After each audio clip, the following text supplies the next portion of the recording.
Ézéchiel, chapitre 27. La parole de l'Éternel m'a été adressée. Toi aussi, fils de l'homme, prononce une complainte sur Tyr. Tu annonceras à Tyr, à celle qui habite à l'entrée de la mer et qui fait du commerce avec les peuples et de nombreuses îles. Voici ce que dit le Seigneur, l'Éternel. Tyr, tu disais, je suis d'une beauté parfaite. Ton territoire se trouve au cœur de la mer. Ceux qui t'ont construite t'ont donné une beauté parfaite. Ils ont construit toute ta coque en cyprès de Sénir. Ils ont pris du cèdre du Liban pour te fabriquer un mât.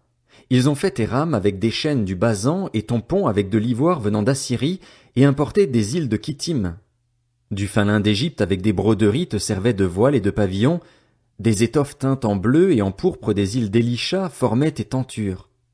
Les habitants de Sidon et d'Arvad étaient tes rameurs, et les plus experts de chez toi, Tyr, constituaient tes navigateurs. Les anciens de Guébal et ses ouvriers experts se tenaient là pour réparer tes avaries. Tous les bateaux de la mer et leurs marins se retrouvaient chez toi pour négocier tes marchandises. Ceux de Perse, de Lude et de Put servaient dans ton armée, c'étaient des hommes de guerre. Ils suspendaient leurs boucliers et leurs casques chez toi, ils te procuraient du prestige. Les habitants d'Arvad et tes guerriers garnissaient partout tes murailles, et des hommes de Gamad occupaient tes tours. Ils suspendaient leurs boucliers partout sur tes murailles, ils rendaient ta beauté parfaite. Ceux de Tarsis traitaient avec toi à cause de tous les biens que tu avais en abondance. Ils donnaient de l'argent, du fer, de l'étain et du plomb en échange de tes denrées. Javan, Tubal et Méchec faisaient du commerce avec toi.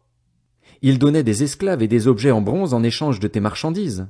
La communauté de Togarma donnait des chevaux de trait, des chevaux d'attelage et des mulets en échange de tes denrées. Les habitants de Dedan faisaient du commerce avec toi. Les affaires commerciales de beaucoup d'îles passaient par toi. On te payait avec des cornes d'ivoire et de l'ébène. La Syrie traitait avec toi à cause de la quantité de tes activités. Elle donnait des escarboucles, de la pourpre, des broderies, du fin lin, du corail et des rubis en échange de tes denrées. Juda et le pays d'Israël faisaient du commerce avec toi. Ils donnaient du blé de Minite, du millet, du miel, de l'huile et du baume en échange de tes marchandises.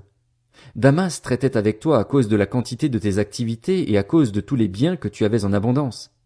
Elle te fournissait du vin de Helbon et de la laine blanche. En échange de tes denrées, les Danites et les Grecs, depuis Usal, donnaient du fer forgé, de la casse et du roseau aromatique qui faisaient partie de tes marchandises.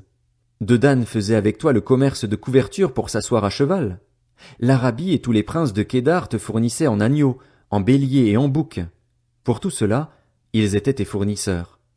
Les marchands de Séba et de Raïma faisaient avec toi le commerce de tous les meilleurs aromates, de toutes sortes de pierres précieuses et de l'or, en échange de tes denrées. Charan, Cané et Éden, les marchands de Séba, d'Assour et de Kilmad faisaient du commerce avec toi. Ils faisaient avec toi le commerce d'habits de luxe, de manteaux teints en bleu, de broderies, de tapis, de tissus de couleur, de cordes tressées et résistantes qui figuraient sur tes marchés. C'étaient des bateaux long courriers qui transportaient tes marchandises. Tu étais au comble de la richesse et de la gloire, au cœur de la mer. Pourtant, alors que tes rameurs te faisaient voguer vers le grand large, un vent d'est t'a brisé au cœur de la mer. Tes biens, tes denrées et tes marchandises, tes marins et tes navigateurs, ceux qui réparent tes avaries et ceux qui négocient tes marchandises, tous les hommes de guerre qui sont chez toi et toute la population sombreront au cœur de la mer quand viendra le jour de ta chute. Au cri de tes navigateurs, les rivages trembleront. Tous les rameurs, les marins, descendront de leurs bateaux, tous les navigateurs de la mer se tiendront sur la terre. Ils feront entendre leur voix à cause de ce qui t'arrive, ils crieront leur amertume. Ils jetteront de la poussière sur leur tête, se rouleront dans la cendre, se raseront la tête à cause de toi et s'habilleront de sacs. Ils pleureront sur toi, dans l'amertume de leur âme, ils mèneront un deuil amer. Dans leur douleur, ils entonneront un chant funèbre sur toi, ils chanteront une complainte. Qui est pareil à Tyr, à cette ville réduite au silence au milieu de la mer? Quand tes denrées sortaient des mers, tu rassasiais un grand nombre de peuples. Par l'abondance de tes biens et de tes marchandises, tu enrichissais les rois de la terre. Et quand tu as été brisé par la mer, quand tu as disparu dans les profondeurs de l'eau, tes marchandises et toute ta population ont sombré avec toi. Tous les habitants des îles sont consternés à cause de ce qui t'arrive, leurs rois en sont horrifiés, leur visage est bouleversé. Les marchands qui circulent parmi les peuples sifflent à cause de ce qui t'arrive, tu provoques de la terreur. Tu n'existeras plus jamais.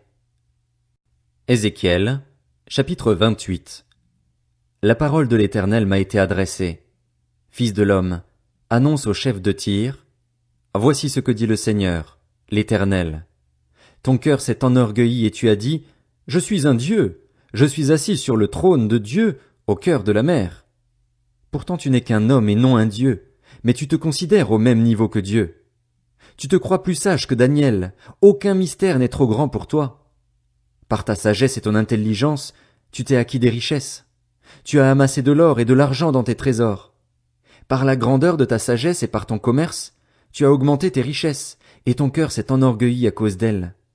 C'est pourquoi, voici ce que dit le Seigneur, l'Éternel. Puisque tu te considères au même niveau que Dieu, je vais faire venir contre toi des étrangers, les plus violents parmi les nations. Ils tireront leur épée pour s'attaquer à ta belle sagesse et ils saliront ta splendeur. Ils te précipiteront dans la tombe, tu mourras comme ceux qui tombent transpercés de coups au cœur de la mer. Diras-tu vraiment, je suis Dieu, en face de celui qui te tue? Tu ne seras qu'un homme et non un Dieu, entre les mains de ceux qui te transperceront. Tu mourras de la mort des incirconcis suite à l'intervention d'étrangers. En effet, c'est moi qui ai parlé, déclare le Seigneur, l'Éternel. La parole de l'Éternel m'a été adressée. Fils de l'homme, prononce une complainte sur le roi de Tyr. Tu lui annonceras, voici ce que dit le Seigneur, l'Éternel. Tu représentais la perfection. Tu étais plein de sagesse, tu étais d'une beauté parfaite. Tu étais en Éden, le jardin de Dieu. Tu étais couvert de toutes sortes de pierres précieuses, de sardoine, de topaze, de diamants, de chrysolites, d'onyx, de jaspe, de saphir, d'escarboucle, d'émeraude, ainsi que d'or. Tes tambourins et tes flûtes étaient à ton service, préparés pour le jour où tu as été créé. Tu étais un chérubin protecteur, aux ailes déployées. Je t'avais installé, et tu y étais, sur la sainte montagne de Dieu, tu marchais au milieu des pierres étincelantes. Tu as été intègre dans ta conduite depuis le jour où tu as été créé, et ce jusqu'à ce qu'on trouve de l'injustice chez toi. À cause de la grandeur de ton commerce, tu as été rempli de violence et tu as péché. Je te précipite de la montagne de Dieu et je te fais disparaître, chérubin protecteur, du milieu des pierres étincelantes. Ton cœur s'est enorgueilli à cause de ta beauté, tu as corrompu ta sagesse à cause de ta splendeur. Je te jette par terre, je te livre en spectacle au roi. Par le grand nombre de tes fautes, par l'injustice de ton commerce, tu as profané tes sanctuaires. Je fais sortir du milieu de toi un feu qui te dévore, je te réduis en cendres sur la terre devant tous ceux qui te regardent. Tous ceux qui te connaissent parmi les peuples sont consternés à cause de ce qui t'arrive. Tu provoques de la terreur. Tu n'existeras plus jamais. La parole de l'Éternel m'a été adressée. Fils de l'homme, tourne ton visage vers Sidon et prophétise contre elle. Tu annonceras, voici ce que dit le Seigneur, l'Éternel. Je t'en veux, Sidon. Ma gloire sera manifestée au milieu de toi. Ils reconnaîtront que je suis l'Éternel, quand je mettrai mes jugements en œuvre contre elle, quand je manifesterai ma sainteté au milieu d'elle. J'enverrai la peste chez elle et je ferai couler le sang dans ses rues. Les victimes tomberont au milieu d'elle à cause de l'épée qui la frappera de tous côtés. Ils reconnaîtront alors que je suis l'Éternel. Ainsi, il n'y aura plus, pour la communauté d'Israël, d'épines qui blessent, de ronces qui fait mal, parmi tous ses voisins qui la méprisent. Ils reconnaîtront alors que je suis le Seigneur, l'Éternel. Voici ce que dit le Seigneur, l'Éternel. En rassemblant la communauté d'Israël de tous les peuples chez lesquels elle est éparpillée, je manifesterai à travers eux ma sainteté aux yeux des nations. Les Israélites habiteront leur territoire, celui que j'ai donné à mon serviteur Jacob. Ils y habiteront en sécurité. Ils construiront des maisons et planteront des vignes. Ils y habiteront en sécurité quand j'aurai mis en œuvre mes jugements contre tous ceux de leurs voisins qui les méprisent. Ils reconnaîtront alors que je suis l'Éternel, leur Dieu. Ézéchiel, chapitre 29. La 10e année, le 12e jour du 10e mois, la parole de l'Éternel m'a été adressée. Fils de l'homme, tourne ton visage vers le Pharaon, le roi d'Égypte, et prophétise contre lui et contre toute l'Égypte. Parle. Tu annonceras, voici ce que dit le Seigneur, l'Éternel. Je t'en veux, Pharaon, roi d'Égypte, crocodile monstrueux couché au milieu du Nil, qui dit, mon Nil est à moi, c'est moi qui l'ai fait. Je mettrai un crochet à tes mâchoires, j'attacherai les poissons de ton île à tes écailles et je te retirerai du milieu de ton île, avec tous les poissons de ton île attachés à tes écailles. Je te jetterai dans le désert, toi et tous les poissons de ton île. Tu tomberas à la surface des champs, sans être relevé ni ramassé. Je te donnerai en guise de nourriture aux bêtes de la terre et aux oiseaux du ciel.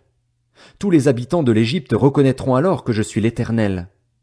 C'est parce qu'ils ont été un soutien aussi néfaste que celui d'un roseau pour la communauté d'Israël. Lorsque les Israélites t'ont pris dans la main, tu t'es cassé et tu leur as déchiré toute l'épaule. Lorsqu'ils se sont appuyés sur toi, tu t'es brisé et tu leur as paralysé les hanches. C'est pourquoi, voici ce que dit le Seigneur, l'Éternel. Je vais faire venir l'épée contre toi et j'éliminerai de chez toi hommes et bêtes. L'Égypte deviendra un endroit dévasté et ruiné. Ils reconnaîtront alors que je suis l'Éternel.